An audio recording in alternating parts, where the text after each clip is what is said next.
Hello students, आज मैं chemical equilibrium का 5th पार्ट लेकर आया हूं जिसमें हम ली चैटेलियर प्रिंसिपल ला सातेलिए का नियम पढ़ने वाले हैं।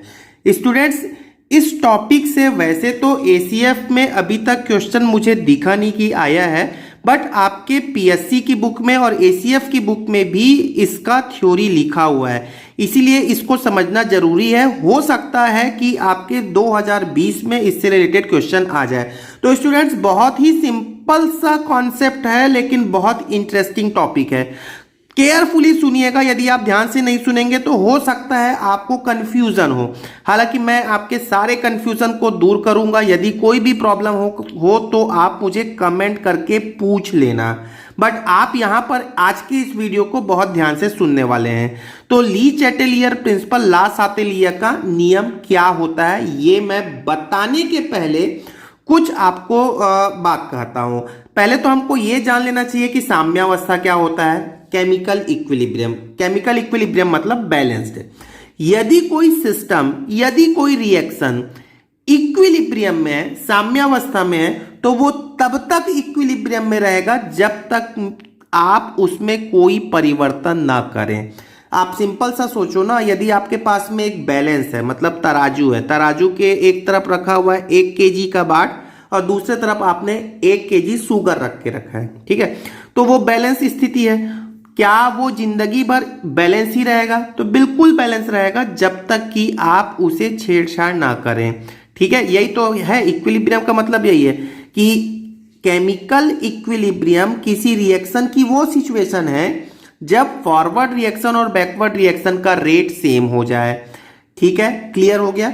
और ये तब तक इक्विलिब्रियम में रहेगा जब तक कि आप उसमें कोई एक्सटर्नल एक्टिविटी, कुछ बाह्य कार्य ना करें। तो चलिए देखते हैं कैसे हम किसी साम्यावस्था को बिगाड़ सकते हैं, ठीक है, डिस्टर्ब कर सकते हैं। देखो, मैंने लिखा है किसी रिएक्शन के साम्यावस्था को निम्न कारणों से डिस्टर्ब किया जा सकता है। क्या क्या वो 3 कारण है? तो ये 3 ही कारण है स्टूडेंट्स, याद रख लो। क्या है? रिएक्टेंट और प्रोडक्ट के कंसंट्रेशन में चेंज, मतलब आपके पास में रिएक्टेंट है, प्रोडक्ट है, यदि आप उसके कंसंट्रेशन में चेंज कर दें तो इक्विलिब्रियम डिस्टर्ब हो जाएगा, ठीक है। दूसरा है प्रेशर और वॉल्यूम में परिवर्तन। देखो, मैंने हिंदी में भी और इंग्लिश में बोल रहा हूं, जैसे आप केयरफुली सुन सकते हैं, दोनों मीडियम के बच्चों के लिए हो जाएगा। दाब एवं आयतन में परिवर्तन, यदि कोई रिएक्शन इक्विलिब्रियम में है और उसके आप टेम्परेचर, ठीक है, टेम्परेचर, तापमान, दाब, आयतन या अभिकारक उत्पाद की सांद्रता में परिवर्तन करते हैं तो इक्विलिब्रियम डिस्टर्ब हो जाएगा। अच्छा, यदि कोई इक्विलिब्रियम डिस्टर्ब हो गया तो वो फिर से इक्विलिब्रियम प्राप्त करना चाहेगा, ठीक है ना, तो फिर से इक्विलिब्रियम प्राप्त करना चाहेगा। अच्छा, इक्विलिब्रियम फिर से प्राप्त करने के लिए रिएक्शन किसी ना किसी डायरेक्शन पे चलने लगेगा। देखो, जैसे मैं आपको बताता हूं, एक आपने यहां पर रिएक्टेंट होता है और इधर होता है प्रोडक्ट, ठीक है। ये होता है फॉरवर्ड रिएक्शन और ये होता है बैकवर्ड रिएक्शन, मतलब एक को हम बोलते हैं अग्र अभिक्रिया और एक को बोलते हैं पश्च अभिक्रिया। देखो, यदि ये साम्यावस्था में है तब तो ये साम्यावस्था में जिंदगी भर रहेगा। यदि आप इसके कंसंट्रेशन में चेंज कर दें, किसी के भी कंसंट्रेशन में चेंज कर दें, टेम्परेचर प्रेशर को चेंज कर दें, तो इक्विलिब्रियम डिस्टर्ब हो जाएगा। और फिर से इक्विलिब्रियम प्राप्त करने के लिए या तो वो इस डायरेक्शन पे दौड़ेगा या तो इस डायरेक्शन पे दौड़ेगा। किस डायरेक्शन पे दौड़ेगा, इसी के बारे में हमको ली चैटेलियर ने बताया है।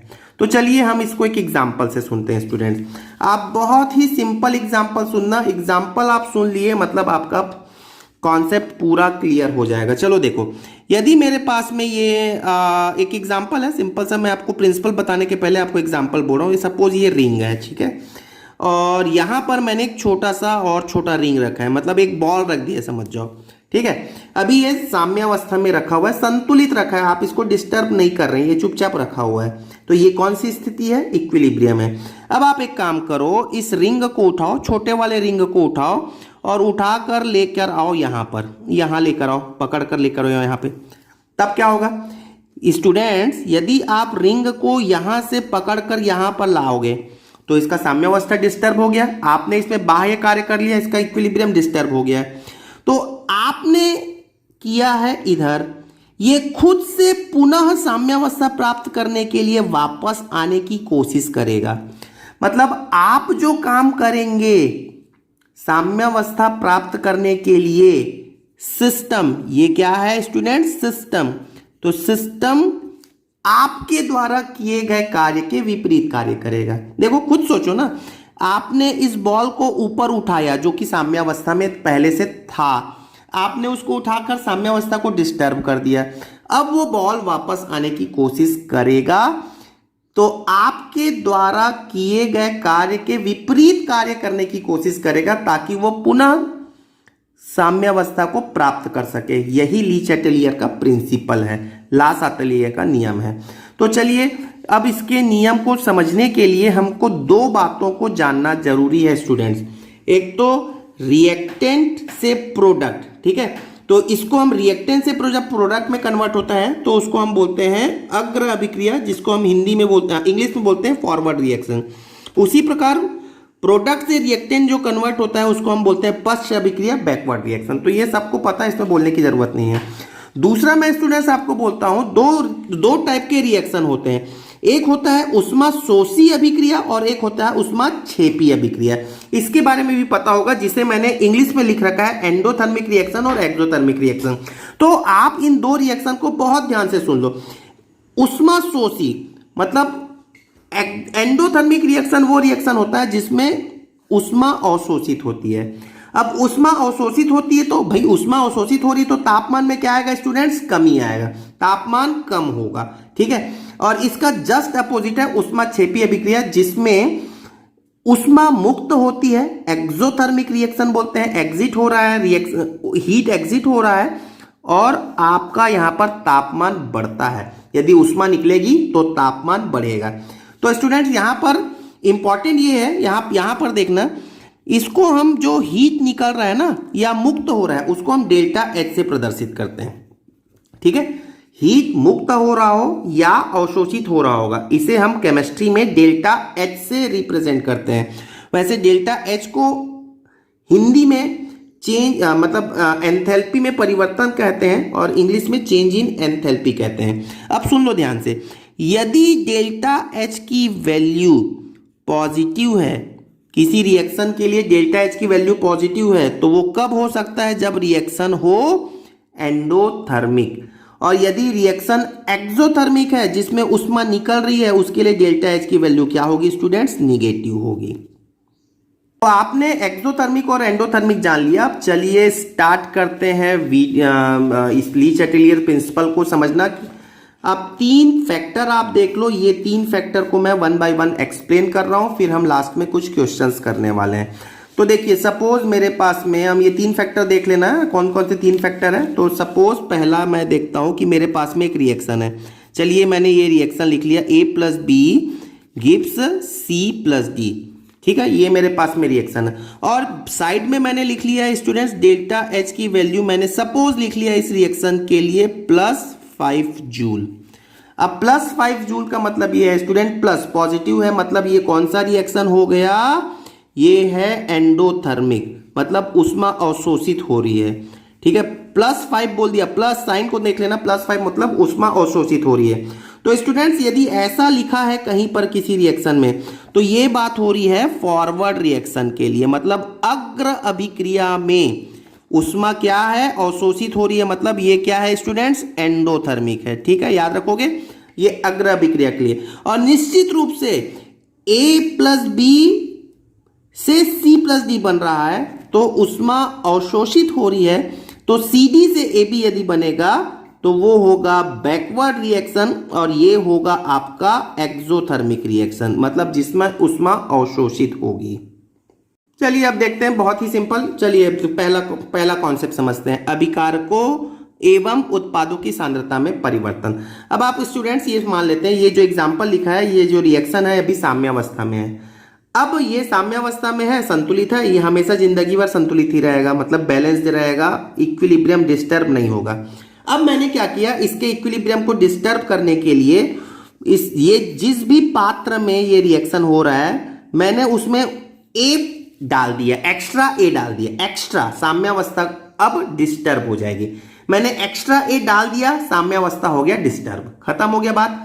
अब ली चैटलियर ने यह बताया है कि साम्यावस्था ये पुनः प्राप्त करने की कोशिश करेगा। यदि आपने इसके साम्यावस्था को डिस्टर्ब कर दिया तो ये पुनः प्राप्त करने की कोशिश करेगा, और साम्यावस्था पुनः प्राप्त करने के लिए उस दिशा में जाएगा जिस दिशा में आपके द्वारा किए गए बाह्य कार्य का परिवर्तन निरस्त हो जाए। मतलब एग्जाम्पल सोचो, आप सेंटेंस पे ध्यान मत दो। एग्जाम्पल ये है कि आपने एक ही सांद्रता को बढ़ा दिया, आपने बढ़ाया तो इसका साम्यावस्था हो गया डिस्टर्ब। पुनः साम्यावस्था प्राप्त करने के लिए यह बढ़े हुए एक ही सांद्रता को कम करना चाहेगा, और बढ़े हुए एक ही सांद्रता को कम करने के लिए अभिक्रिया किस दिशा में दौड़ेगा? फॉरवर्ड डायरेक्शन पे। क्यों? क्योंकि फॉरवर्ड डायरेक्शन में अभिकारक खपत हो रहा है और उत्पाद बन रहा है। अब आपने एक्स्ट्रा ए डाल दिया तो ये उसको खपत करना चाहेगा। कौन? रिएक्शन। तो खपत करने के लिए किधर जाएगा? फॉरवर्ड डायरेक्शन पे जाएगा। तो आसान है ना स्टूडेंट्स? चलो एक बार और एक दो और एग्जांपल देख लो, बहुत ही सिंपल। चलो मान लिया आपने ये साम्यावस्था में, मैं बार बार नहीं बोलूंगा, ये साम्यावस्था में। अब आपने इसमें चलो इस पात्र को खोला और सी एक्स्ट्रा डाल दिया, सी को एक्स्ट्रा डाल दिया, इक्विलिब्रियम हो गया डिस्टर्ब। अब सी एक्स्ट्रा होने से इक्विलिब्रियम डिस्टर्ब हो गया। रिएक्शन आपके द्वारा बढ़ाए गए सी की मात्रा को कम करना चाहेगा। अब सी की मात्रा को कम करने के लिए सी किधर खपत होगा? बैकवर्ड डायरेक्शन पे खपत होगा। तो इक्विलिब्रियम पुनः प्राप्त करने के लिए रिएक्शन बैकवर्ड डायरेक्शन पे चलेगा। मतलब कुल मिला के बात ये हो गई, मैं बार बार ये कह रहा हूं कि आप जो करेंगे, आपने जो बाह्य कार्य किया उसके विपरीत ये रिएक्शन काम करेगा। अब खुद सोचो, चलो एक्स्ट्रा एक और देख लेते हैं। मैं मान लो पात्र से डी को बाहर निकाल लूं तो डी की मात्रा हो गई कम, इक्विलिब्रियम हो गया डिस्टर्ब, और पुनः इक्विलिब्रियम प्राप्त करने के लिए रिएक्शन कौन सी दिशा में चलेगा? फॉरवर्ड डायरेक्शन पे चलेगा। क्योंकि डी की मात्रा को आपने कम कर दिया तो रिएक्शन उसको बढ़ाना चाहेगा, और बढ़ाने के लिए किस दिशा में जाएगा? फॉरवर्ड डायरेक्शन पे जाएगा। तो आई होप आपको ये कंसंट्रेशन वाला बात पूरा समझ में आ गया। आपने कुछ नहीं, जिधर कंसंट्रेशन बढ़ा दिया तो वो रिएक्शन कंसंट्रेशन को खपत करना चाहेगा। मतलब आप ए को बढ़ा दोगे, फॉरवर्ड डायरेक्शन पे चलेगा, बी को बढ़ा दोगे, फॉरवर्ड डायरेक्शन पे चलेगा, सी को कम कर दोगे, फॉरवर्ड डायरेक्शन पे चलेगा, डी को कम कर दोगे, फॉरवर्ड डायरेक्शन पे चलेगा, ए को कम कर दोगे, बैकवर्ड डायरेक्शन पे चलेगा। यदि ए को कम कर दोगे तो ए को बढ़ाने के लिए वो बैकवर्ड डायरेक्शन पे चलेगा। चलिए अब टेम्परेचर का इफेक्ट देखते हैं। स्टूडेंट्स बहुत ध्यान से सुनोगे, इसमें थोड़ा सा और आपको कंफ्यूजन हो सकता है, लेकिन मैं सिंपल वर्ड्स में आपको बताता हूं। पहले तो आपको बता दिया एंडोथर्मिक मतलब ऊष्मा अवशोषित होगी, और ऊष्मा अवशोषित होगी मतलब टेम्परेचर कम होगा। चलिए देखते हैं। मान लिया आपने टेम्परेचर को बढ़ा दिया, किसी रिएक्शन को जो साम्यावस्था में है उसके टेम्परेचर को आपने बढ़ा दिया, बाह्य कार्य आपने कर दिया, इक्विलिब्रियम हो गया डिस्टर्ब। अब रिएक्शन क्या करना चाहेगा? आपने तो टेम्परेचर बढ़ा दिया, रिएक्शन उसके विपरीत कार्य करेगा, मतलब टेम्परेचर को कम करेगा। अब टेम्परेचर को कम करने के लिए रिएक्शन उस दिशा में जाएगा जिस दिशा में टेम्परेचर कम हो रहा होगा, मतलब रिएक्शन एंडोथर्मिक डायरेक्शन पे जाएगा। मैंने तो शुरू में ही बता दिया ना स्टूडेंट्स कि ऊष्माशोषी एंडोथर्मिक रिएक्शन में टेम्परेचर कम होता है। ठीक है, तो सुनो मैं एक बार फिर से बोलता हूं, आप एक बात याद रखो, मैं लिख भी देता हूं। यदि आपने टेम्परेचर बढ़ाया, इक्विलिब्रियम हो गया डिस्टर्ब, और इक्विलिब्रियम पुनः प्राप्त करने के लिए उस दिशा में जाएगा जिस दिशा में टेम्परेचर कम हो रहा होगा। मतलब किस दिशा में जाएगा? टेम्परेचर कम किस दिशा में हो रहा है? एंडोथर्मिक में कम हो रहा है। तो ये बस याद रख लो, और इसके विपरीत होगा वो मैं बोल नहीं रहा हूं। यदि टेम्परेचर कम कर दोगे तो इसका विपरीत आ जाएगा। क्लियर हो गई बात? तो चलिए इसी एग्जांपल में देखते हैं। इस एग्जांपल में देखो, ये एंडोथर्मिक है फॉरवर्ड रिएक्शन में। अब आप टेम्परेचर बढ़ा दो, मान लो आपने टेम्परेचर बढ़ा दिया, रिएक्शन हो गया, रिएक्शन का इक्विलिब्रियम डिस्टर्ब हो गया, रिएक्शन पुनः इक्विलिब्रियम प्राप्त करने के लिए एंडोथर्मिक की तरफ भागेगा, मतलब किधर भागेगा? फॉरवर्ड डायरेक्शन पे भागेगा। तो एक बात तो आप क्लियरली याद रख लो स्टूडेंट्स, याद क्या रखना है? बहुत कॉमन सेंस बात है यदि फॉरवर्ड डायरेक्शन में ऊष्मा मुक्त हो रही है तो निश्चित रूप से बैकवर्ड डायरेक्शन में ऊष्मा अवशोषित हो रही होगी। मतलब किसी दोनों डायरेक्शन में ऊष्मा डेफिनेटली निश्चित रूप से विपरीत होंगे। मतलब एक तरफ ऊष्मा यदि अवशोषित हो रही होगी तो दूसरी तरफ निश्चित रूप से ऊष्मा मुक्त हो रही होगी। तो आई होप आपको टेम्परेचर का कॉन्सेप्ट समझ में आ गया होगा। टेम्परेचर बढ़ाओगे इक्विलिब्रियम हो जाएगा डिस्टर्ब, पुनः इक्विलिब्रियम प्राप्त करने के लिए उस दिशा में जाएगा जिस दिशा में रिएक्शन का टेम्परेचर कम हो रहा होगा। और रिएक्शन का टेम्परेचर कम किधर होता है? उष्माशोषी अभिक्रिया के लिए। और उष्माशोषी के लिए हमने अभी थोड़ी देर पहले बता दिया है कि डेल्टा एच की वैल्यू क्या लेते हैं स्टूडेंट्स? पॉजिटिव लेते हैं। चलिए स्टूडेंट्स, अब हम इफेक्ट ऑफ वॉल्यूम और प्रेशर समझ लेते हैं। तो इसको बड़ा ध्यान से सुनना, इसमें थोड़ा और आपको ध्यान देने की जरूरत है। तो इसको मैं आपको अच्छे से समझाने के लिए मैं एक छोटा सा एग्जांपल लेता हूं स्टूडेंट्स, ठीक है। मान लिया आपके पास में ये एक कंटेनर है, ठीक है। ये एक पात्र है जिसमें एक रिएक्शन हो रहा है। कौन सा रिएक्शन हो रहा है? सपोज ये रिएक्शन हो रहा है A + B गिव्स C। मान लिया ये हो रहा है, ठीक है। आप इसको नोटिस करना। अब आप इसके ये कुछ ना कुछ आयतन है, सपोज ये कोई आयतन है, ये 10 लीटर मान लेते, कुछ ना कुछ आयतन है। अब यदि आप इसके प्रेशर को बढ़ा दो, प्रेशर को बढ़ा दो, ऊपर से प्रेशर बढ़ा दो, तो इसका आयतन हो जाएगा कम, मतलब पात्र हो जाएगा अब छोटा, है ना। आयतन अभी पूरा आयतन इतना बड़ा है, ठीक। अब आपने यदि प्रेशर को बढ़ा दिया, प्रेशर को बढ़ा दिया, आयतन में हो गई कमी, ठीक है। लेकिन रिएक्शन में कोई फर्क पड़ेगा क्या? रिएक्शन तो अभी भी वही है। हाँ, इस रिएक्शन के लिए आयतन में कमी आ गई। पहले 10 लीटर आयतन था, अब सपोज हो गया 5 लीटर आयतन।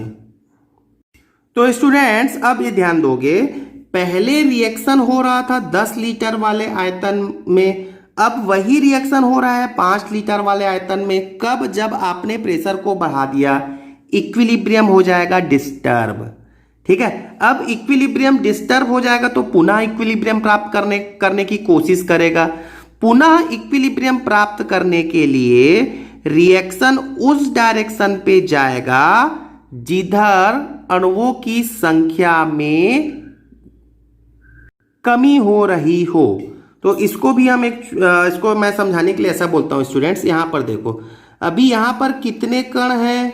3 कण हैं, ठीक है। वो 3 कण कितने लीटर में है? 10 लीटर में है। अभी कितने कण हैं? अभी भी 3 कण हैं, लेकिन कितने लीटर में है? 5 लीटर में है ना। तो आयतन तो कुल मिला के कम हो गया ना।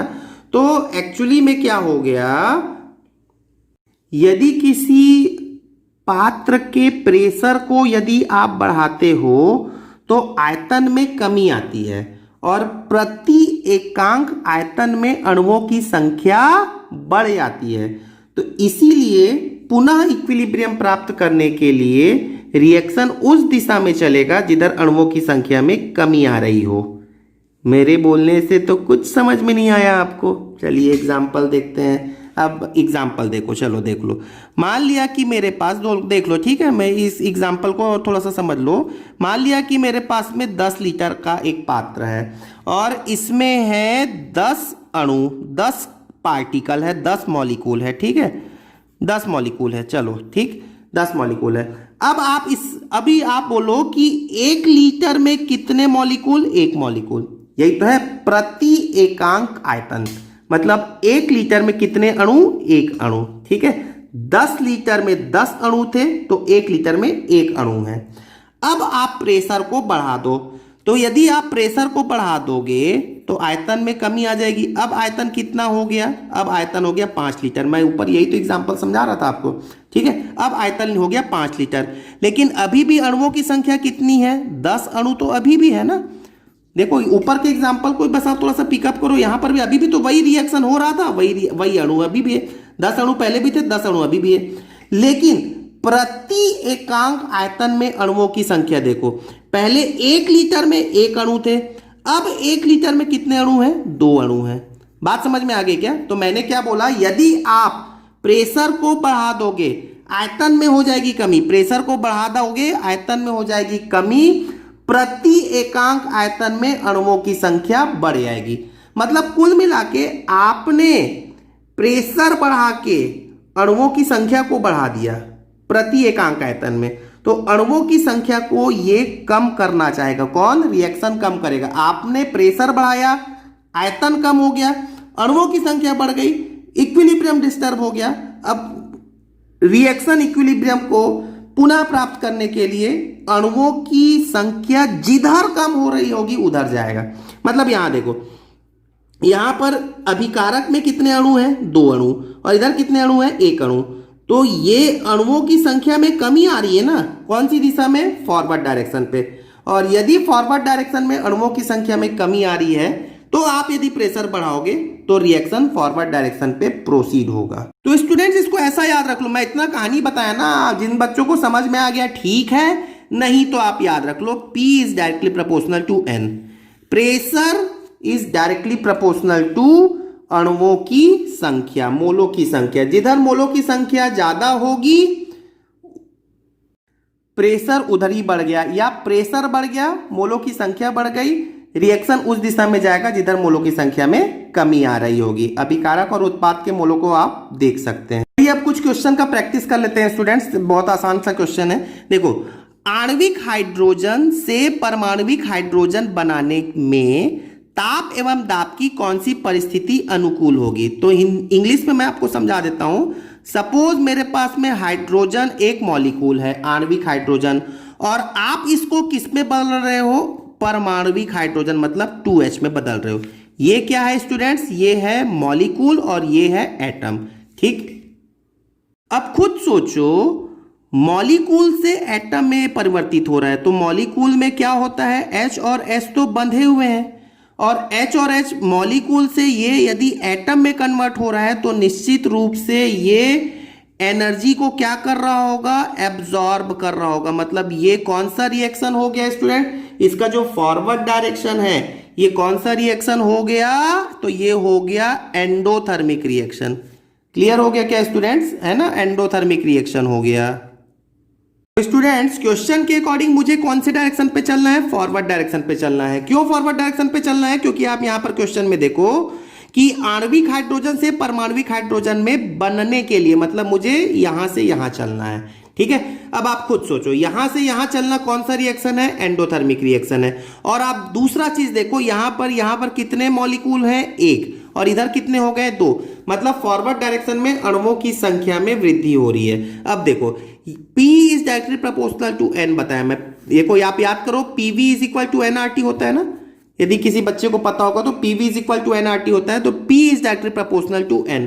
यदि प्रेशर बढ़ा दोगे अणुओं की संख्या बढ़ जाएगी, रिएक्शन डिस्टर्ब हो जाएगा, और रिएक्शन पुनः प्राप्त करने के लिए ये उधर चलेगा जिधर अणुओं की संख्या कम हो रही होगी। अब इधर अणुओं की संख्या किधर कम हो रही है? इधर कम हो रही है। तो आप प्रेशर बढ़ाओगे तो ये रिएक्शन इधर भागेगा, लेकिन आपको इधर चलना है। ठीक है, आपको किधर चलना है? फॉरवर्ड डायरेक्शन पे। तो आपको क्या करना होगा स्टूडेंट? प्रेशर को कम करना होगा। तो प्रेशर कम वाला ऑप्शन है, एक ही ऑप्शन है ये। चलिए टेम्परेचर के लिए भी चेक कर लेते हैं। यदि मैंने आपको बताया था टेम्परेचर को आप बढ़ा दो, बस एक तरफ से याद रखो, टेम्परेचर बढ़ा दोगे किधर रिएक्शन जाएगा? रिएक्शन किधर भागेगा? एंडोथर्मिक की तरफ भागेगा। तो यदि आप टेम्परेचर को बढ़ा दोगे तो रिएक्शन किधर भागेगा? एंडोथर्मिक की तरफ भागेगा। और एंडोथर्मिक इधर कहां है? फॉरवर्ड डायरेक्शन पे। तो देख लो, अधिक ताप और उच्च दाब आएगा। चलिए नेक्स्ट क्वेश्चन करते हैं, खुद से ट्राई कर सकते हैं स्टूडेंट्स। यहां पे सामने लिखा हुआ है अभिक्रिया N2 3H2 गिव्स 2NH3 और प्लस में 22 किलो कैलोरी लिखा हुआ है। देखो ये प्लस में लिखा है, मैंने यहां पर डेल्टा H टाइप का कुछ नहीं लिखा है ना, ऐसा कुछ भी नहीं लिखा है क्वेश्चन में, डेल्टा H के बारे में कुछ भी नहीं लिखा है। तो एनीवे इसका मतलब ये है कि ये दोनों अभिक्रिया करके अमोनिया बना रहे हैं और इतनी जूल उष्मा मुक्त हो रही है। मतलब यदि उष्मा मुक्त हो रही है तो डेल्टा H की वैल्यू क्या हो गई स्टूडेंट्स? निगेटिव हो गई। हालांकि इससे मतलब नहीं है, यदि उष्मा मुक्त हो रही है तो फॉरवर्ड रिएक्शन कैसा होगा स्टूडेंट्स? एक्सोथर्मिक होगा, और बैकवर्ड रिएक्शन कैसा होगा स्टूडेंट्स? एंडोथर्मिक होगा। ठीक है, तो आपको क्या बताना है? में साम्य पर अमोनिया का निर्माण बढ़ेगा।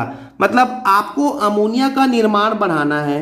अमोनिया के निर्माण को बढ़ाने के लिए आप क्या चाहोगे कि रिएक्शन हमेशा फॉरवर्ड चलता रहे। तो आप देखो इसमें फॉरवर्ड के लिए क्या करना चाहिए। क्या आप दाब बढ़ाने पर फॉरवर्ड डायरेक्शन पे चलेंगे क्या? तो देख लो, pressure is directly proportional to N, ये बताया मैं। प्रेशर बढ़ा दोगे तो नंबर ऑफ मोल्स बढ़ेगा। तो देखो इधर नंबर ऑफ मोल्स कितना है स्टूडेंट्स, 3 और 1 4। हाइड्रोजन के सामने 3 लिखा हुआ है, नाइट्रोजन के सामने कुछ नहीं लिखा है, मतलब 1। तो 4 से 2 हो रहा है, मतलब अणुओं की संख्या में क्या आ रही है, कमी आ रही है। फॉरवर्ड डायरेक्शन में अणुओं की संख्या में कमी आ रही है, मतलब तुम प्रेशर बढ़ाओगे नंबर ऑफ मोल्स बढ़ आएंगे, रिएक्शन का इक्विलिब्रियम डिस्टर्ब हो जाएगा और फिर इक्विलिब्रियम उस दिशा में जाने लगेगा जिधर अणुओं की संख्या में कमी आ रही होगी। मतलब इधर कमी किधर आ रही है, फॉरवर्ड डायरेक्शन में आ रही है। मतलब निश्चित रूप से प्रेशर बढ़ाने से अमोनिया का फॉर्मेशन बढ़ जाएगा।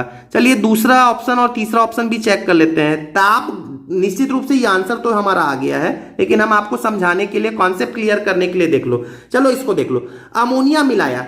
खुद सोचो, आप अमोनिया मिला दोगे, इसमें अमोनिया मिला दोगे तो रिएक्शन किधर भागेगा, बैकवर्ड डायरेक्शन पे भागेगा। क्यों बैकवर्ड में जाएगा? क्योंकि भाई अमोनिया आप बढ़ा दोगे तो ये खपत करना चाहेगा, खपत करने के लिए बैकवर्ड चलेगा, तो वो गलत हो गया। अब देखो तापमान बढ़ाने पर, यदि आप तापमान बढ़ा दोगे तो रिएक्शन किधर जाएगा, एंडोथर्मिक की तरफ जाएगा। देखो तापमान बढ़ा दोगे तो रिएक्शन किधर जाएगा, एंडोथर्मिक के तरफ जाएगा, और एंडोथर्मिक कौन सा है मेरा, बैकवर्ड डायरेक्शन। और मुझे क्वेश्चन के अनुसार किधर चलना है, फॉरवर्ड डायरेक्शन पे। तो तापमान बढ़ाने पर बैकवर्ड चला जाएगा, अमोनिया मिलाऊंगा तब भी बैकवर्ड चला जाएगा।